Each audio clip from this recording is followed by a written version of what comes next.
مرد جنجال میکند با همسرش، زن قهر کرده به خانه پدرش میرود. در بین چند مدت میگذارد، مرد پشیمان میشود، میگه کاری خوب نکردم. زنگ میزند میگه زنک جان به خانه برگرد.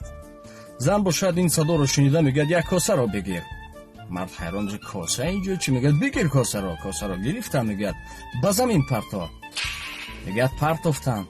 دیدی دلی من هم به مانند همین کاسه است، بشکند اگر که توانی همین کاسه رو پیوست کردن من بر میگردم، وگرنه. بعد مرد میگه عزیزم کاسه پلاستماسین بود، چیزی نشده است به کاسه. زن این رو شنیده میگه که خدا بگیرتت، پس از نماز شام بیا مرا به خانه ببر.